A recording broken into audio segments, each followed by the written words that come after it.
Bienvenidos, queridos oyentes. Adentrémonos en enero de 1979. Después de haber explorado Japón, ahora cruzamos el Océano Pacífico para sumergirnos en el mundo americano de los juegos recreativos. Exacto. Es a través de las páginas de la revista Playmeter, que era, la referencia para explotadores y distribuidores, que descubrimos la realidad de la industria en Estados Unidos. Sí, y aquí la cosa cambia bastante, ¿eh? Totalmente. Aquí el enfoque está clarísimamente dirigido al negocio. Costes, rendimiento, dónde poner las máquinas, la rentabilidad, eso es lo que manda. Efectivamente. Y esa es una diferencia clave con lo que veíamos quizás en Japón, más centrado a lo mejor en la pura innovación tecnológica. Playmeter nos pinta un retrato de una industria estadounidense ya muy establecida, lidiando con la economía, la gestión del día a día y, un montón de regulaciones. Sí, Aunque, eso sí, en plena ebullición con la llegada constante de nueva tecnología, eso también. pues parece que 1979 arrancaba con cierta inquietud económica. El propio editor de Playmeter, Ralph C. Lally II, lanzaba una especie de llamada a la prudencia en su editorial. Así es.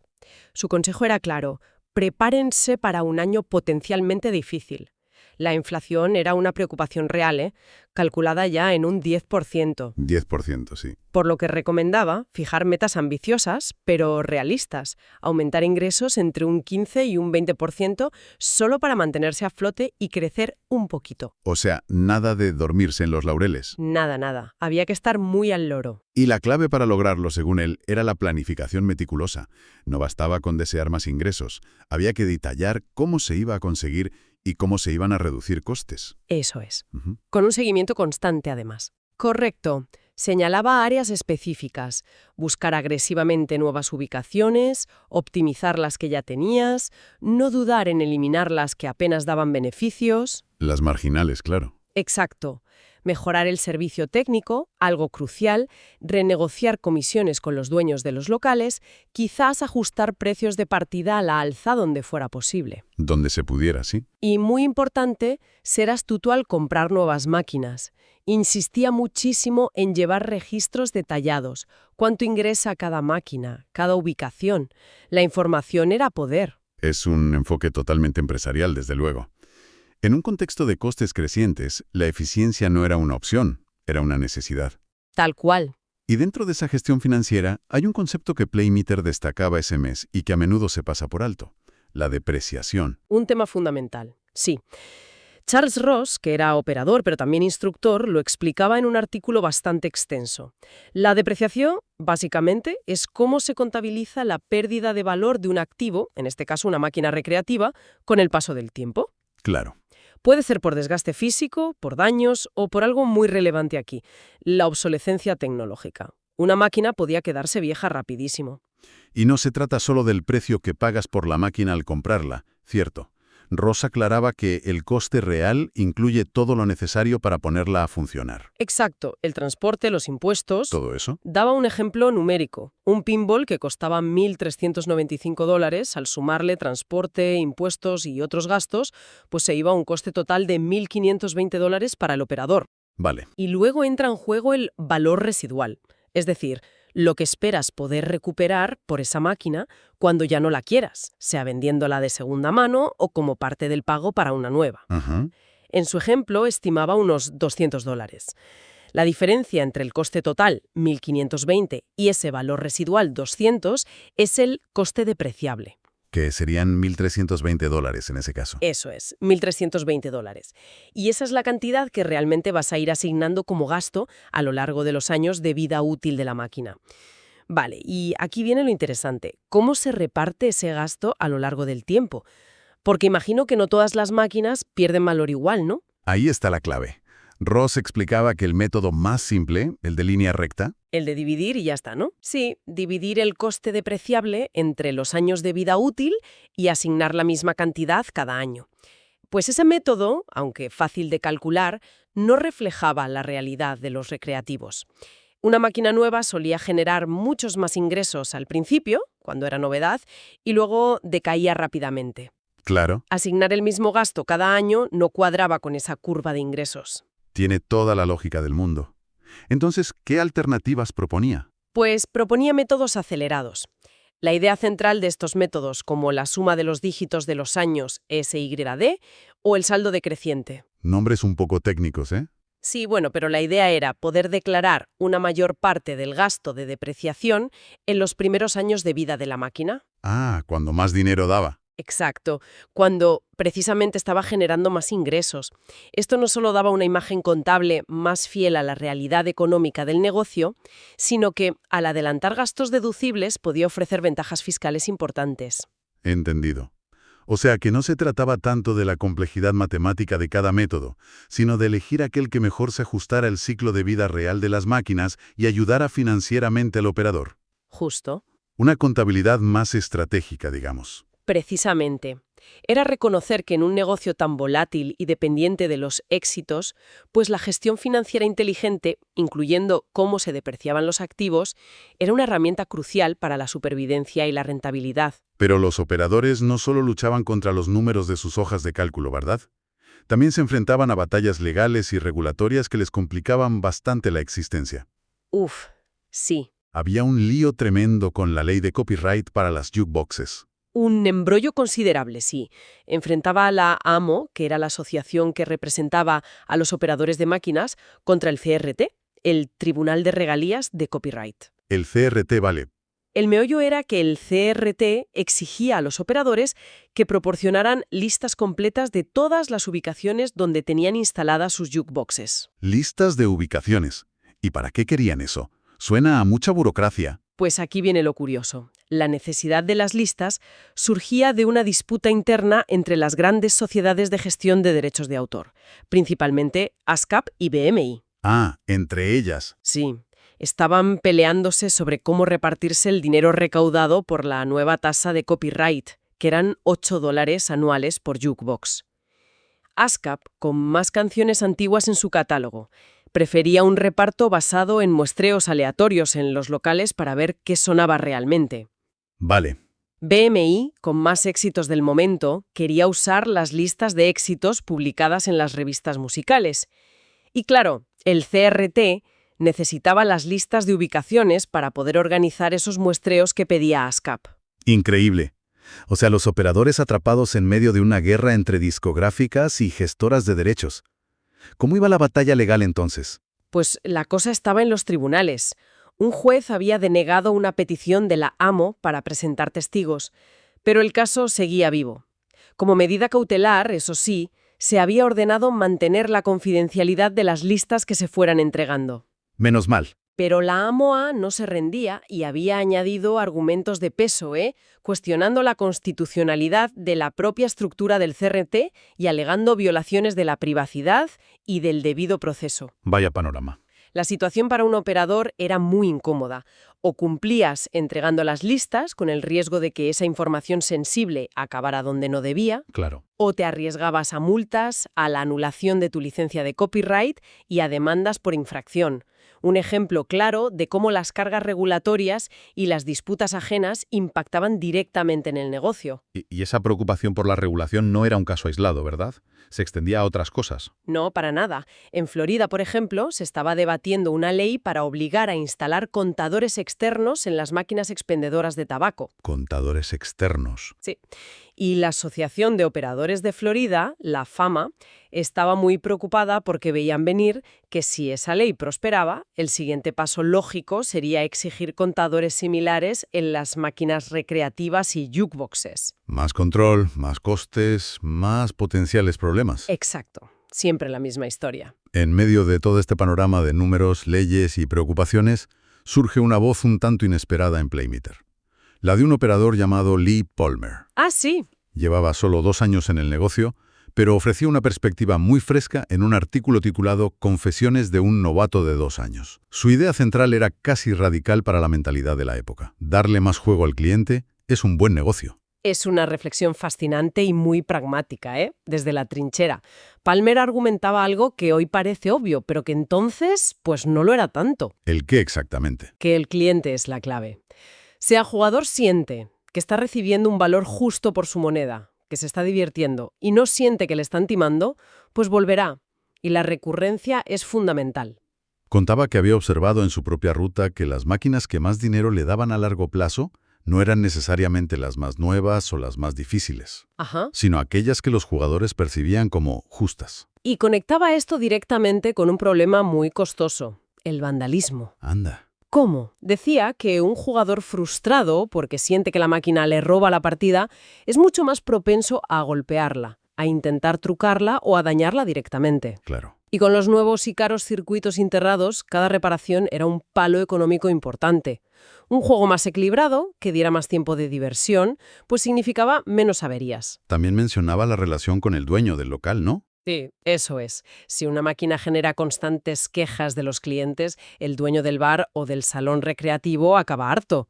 Una máquina percibida como justa evita problemas y mantiene contentas a ambas partes, cliente y ubicación. Palmer criticaba abiertamente esa mentalidad de ajustar las máquinas para que fueran lo más tragonas posible. Tenía una visión muy clara. Incluso entraba en el eterno debate de si configurar los pinballs a 3 bolas o a 5 bolas. Ah, el clásico debate. Argumentaba que, más allá de si el diseño del juego estaba pensado para 3 bolas más rápidas y desafiantes, el cliente medio simplemente percibía que le estaban dando menos juego por el mismo precio si le quitaban las 5 bolas a las que estaba acostumbrado. Claro, la percepción. Esa percepción de me están quitando algo era negativa, según él. Es la tensión clásica entre maximizar el beneficio inmediato por partida y construir una relación a largo plazo con el cliente. Exactamente. Y Palmer, con su experiencia fresca, defendía claramente lo segundo. Tratar bien al jugador no era un gasto, era una inversión que ahorraba costes y fidelizaba. Una lección muy valiosa, la verdad. Desde luego. Bueno, pero basta de números y problemas. Hablemos de máquinas, que es lo que nos gusta. Enero de 1979 venía cargadito de novedades. Empecemos por un formato que estaba intentando hacerse un hueco. Los pinballs de mesa, los tipo cóctel. Ah, sí. Playmeter publicaba una crítica de Roger C. Sharp sobre ellos. ¿Qué le parecieron? Pues Sharp observaba una verdadera explosión de modelos, pero alertaba de que la calidad era muy irregular, muy variable. ¿Les veía futuro? Los modelos de Allied Leisure destacaba Hearts and Spades, pero criticaba decisiones como quitar el lanzador manual en Getaway. Quitar el lanzador. Sí, o añadir una Shaker Ball, una bola vibradora, en Flame of Athens que consideraba innecesaria. Monza de Atari le parecía prometedor, pero necesitaba pulirse. Star Battle de Century Games era, según él, muy pobre. ¿Había alguno que le gustara especialmente? ¿Alguno que destacara para bien? Sí, los de Game Plan parecían destacar. Consideraba Foxy Lady bueno y Star Trip directamente el mejor de todos los que probó. Star Trip. También mencionaba Rotation 8 de Midway como innovador, por su diseño rotatorio. Lucky Draw de Mirko le parecía un diseño básico pero decente. En cambio, criticaba Spectra 4 de Valley por tener los controles de los flippers ocultos bajo el cristal. Ocultos. Qué raro. Sí, y una base giratoria manual poco práctica. Y su podio final, el ranking de Sharp. Su top 3 era, primero, Star Trip de Game Plan. Segundo, Lucky Draw de Mirko. Y tercero, Hearts and Spades de Allied Leisure. El peor parado, Star Battle de Century Games. Su conclusión era interesante. Estos pinballs de cóctel competían más con los videojuegos de mesa que empezaban a surgir que con los pinballs verticales de toda la vida. Ah, vale. Tenían potencial en nuevos mercados, pero arrastraban problemas de diseño, sobre todo para conseguir un juego equilibrado y sin puntos muertos en tableros tan pequeños. Curioso ese intento de formato. Pero donde estaba el grueso de la acción, la verdadera batalla, eran los pinballs verticales tradicionales. Y aquí Sharpe analizaba 3 lanzamientos potentísimos. Sí. Y les daba la máxima puntuación a los 3. Empecemos por Flash de Williams. Se decía que el sonido era algo nunca oído. Absolutamente. Flash marcó un antes y un después en el sonido de los pinballs. Utilizaba nuevos efectos y una banda sonora electrónica continua que creaba una atmósfera increíble. Wow. El diseño de Steve R. era muy bueno, con el tablero accesible levantándolo por el centro. Tenía 4 pasillos arriba, 3 bumpers muy activos, un spinner, 2 bloques de dianas abatibles de 5 y 3 y un tercer flipper a la derecha clave para ciertos tiros. Completo. Acumulabas bonus completando números Y las dianas activaban efectos visuales y sonoros espectaculares, como un flash azul intenso, además de dar puntuaciones extra llamadas Thunder y Super Flash. Era rápido, emocionante, una máquina pensada para partidas intensas de 3 bolas. Calificación: 4 estrellas sobre 4, máxima. Suena espectacular. El siguiente en la lista era Playboy, de Bally. Con ese nombre el atractivo estaba asegurado, ¿no? Desde luego, la licencia era potentísima. El diseño de Tom N. era muy inteligente, porque combinaba elementos que ya habían funcionado en éxitos anteriores de Bally. Ah, reciclaba ideas. Bueno, se inspiraba. La configuración de pasillos superiores recordaba a 8-Ball, mientras que las dianas y el pasillo derecho tenían un aire a Mata Hari. Tenía 4 pasillos, 3 bumpers triangulares, un banco de 5 dianas con el logo del conejito, objetivos con las Playmates del mes y un pasillo lateral, el Grotto, con un kickback. El kickback. Qué gran invento. Ese mecanismo salvador que a veces te devuelve la bola justo cuando pensabas que la perdías. El bonus se multiplicaba hasta por 5 y había posibilidad de un superbonus enorme de 100.000 puntos. 100.000 puntos. Era un juego compacto, con tiros muy satisfactorios, gráficos de Paul Faris muy llamativos y las nuevas melodías electrónicas de Bally. Calificación: también 4 estrellas, otra matrícula. Menuda competencia. Y para completar el trío de ases, Charlie's Angels, de Gottlieb. Otra licencia televisiva de éxito. ¿Estaba el juego a la altura? Parece que sí, aunque con un enfoque algo diferente, quizás más clásico de Gottlieb. Más conservador, quizás. Podría decirse. Arriba, 4 pasillos deletreaban Chic, 5 rollovers, esas guías que activan algo cuando la bola pasa por encima, un bumper y un kicker expulsor potente, además de un banco de 5 dianas. En la zona baja, 3 dianas ABC. La distribución recordaba clásicos de Gottlieb. La parte izquierda a Jack in the Box, la derecha asimétrica a Top Card, con un kicker, un flipper adicional y un rollover. O sea, usando elementos familiares. Sí, el bonus también llegaba a multiplicarse por 5 completando las dianas superiores, y tenía una diana countdown que podía dar bonus ilimitado mientras estuviera activa. Ofrecía buen ritmo de juego y desafíos para jugadores hábiles. Quizás no tan rompedor en sonido o efectos como los otros dos, pero muy sólido y bien construido. ¿Calificación? Sí, también 4 estrellas. Increíble. 3 máquinas sobresalientes lanzadas prácticamente a la vez. Menudo inicio de año para los aficionados al pinball. Pero no todo eran bolas de acero. El vídeo seguía avanzando con fuerza, ¿eh? Y tanto. Enero de 1979 vio el lanzamiento oficial en Estados Unidos por parte de Midway de un juego que iba a cambiarlo todo: Space Invaders. Ahí es nada. Aunque ya llevaba un tiempo generando ruido importado de Japón, ahora llegaba oficialmente. Además, Medaus presentaba Gridiron, un primitivo pero interesante juego de fútbol americano para 2 jugadores. Fútbol americano, vale. Excidi lanzaba Ripcord, sobre un paracaidista que debía esquivar obstáculos. Sega tenía Secret Base, un juego de combate aéreo, y Elliott Leisure distribuía bajo licencia de Namco el Clay Champ. Clay Champ. ¿Qué era eso? Un curioso videojuego que simulaba el tiro al plato, bastante original. Space Invaders. Ahí empezaba una nueva era, sin duda. Y aparte de pinballs y videojuegos, había otras curiosidades en el mercado. Cosas raras. Siempre las había, sí. Americoin, que era especialista en máquinas diferentes, lanzaba Tug of War. Tug of War. Un tira y afloja electromecánico para 2 jugadores que medía la fuerza. No me digas. ¡Qué bueno! Y también Killer Bees, una variante del clásico juego de golpear topos, tipo Guacamole. Ándele. Sega presentaba algo descomunal y carísimo: Grand Prix 4. ¿Y eso qué era? Una enorme pista de slot cars para 4 jugadores integrada en un mueble arcade. Gigante. Y Atari seguía apostando por lo grande con Hércules. Hércules. El pinball gigante. Sí, un pinball de tamaño descomunal, casi tan grande como una mesa de billar. Era más un espectáculo que una máquina práctica, la verdad. ¡Qué variedad! Desde la fuerza bruta del tira y afloja, hasta la delicadeza del tiro al plazo virtual. Incluso se colaba una anécdota deportiva curiosa. Sí, muy curiosa. Leonard Truck Robinson, una estrella de la NBA de la época, comentaba en un artículo cómo usaba las máquinas recreativas, sobre todo los videojuegos. Ajá. Como parte de su entrenamiento para mejorar los reflejos y la coordinación ojo-mano, decía que le ayudaba en la cancha. ¿Quién lo iba a decir? Oye, vemos que la tecnología no solo llegaba a los juegos, También las jukeboxes estaban modernizando a pasos agigantados. Seiburg, Row, Rocola, todas presentaban modelos con funciones computarizadas. Era una tendencia clarísima.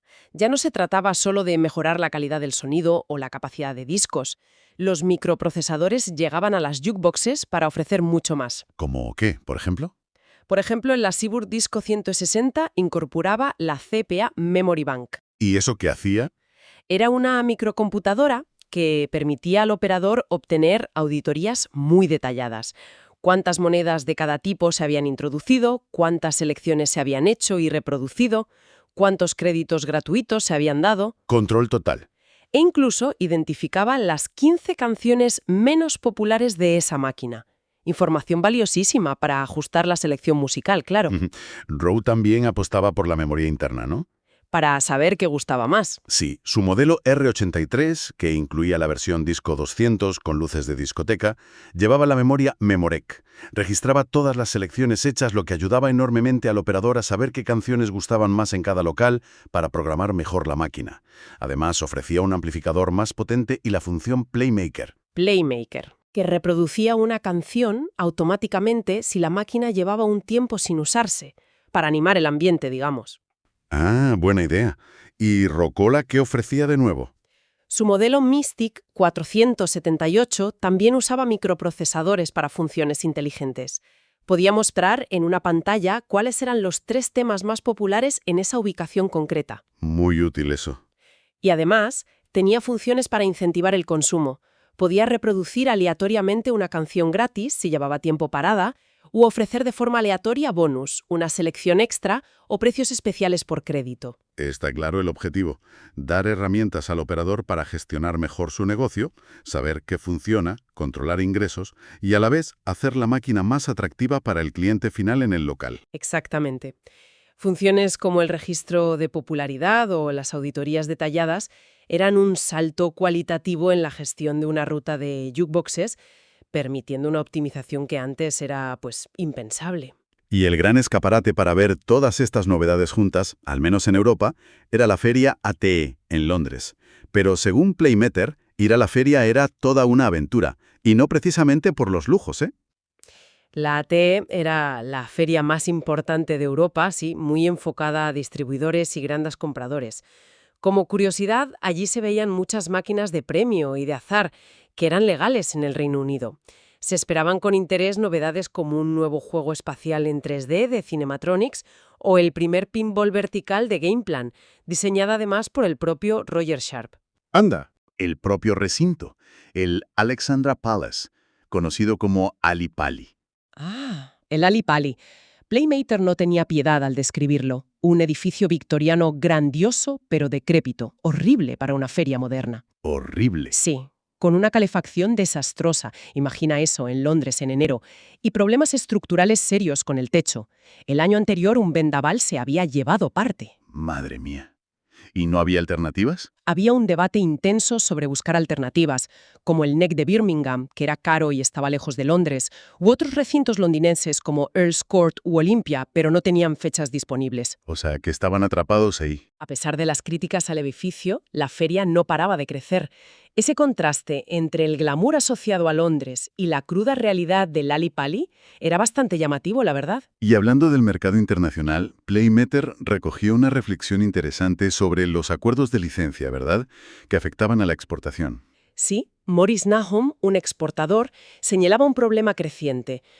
Muchos juegos, sobre todo videojuegos diseñados en Japón, eran fabricados bajo licencia en Estados Unidos. Vale. El problema era que, a menudo, esos acuerdos de licencia limitaban geográficamente dónde podía exportar el fabricante estadounidense esa versión del juego. Ah, le cortaban mercados. Exacto.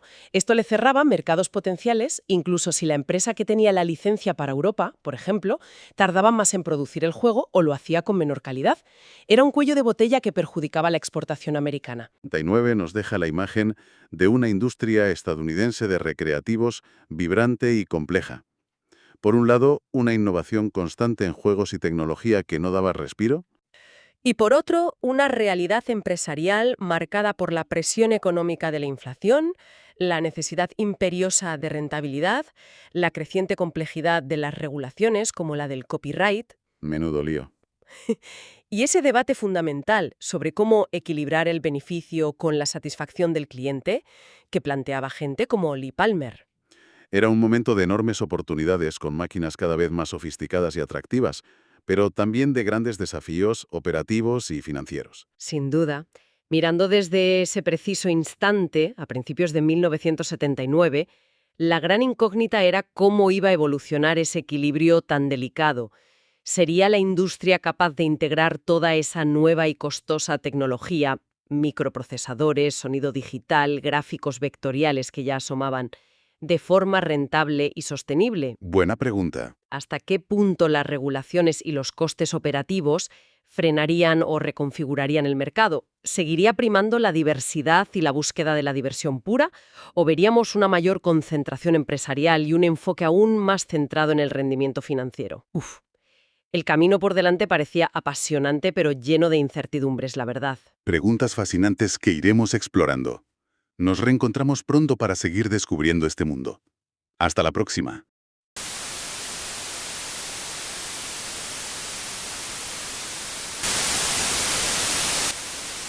Dinner's ready!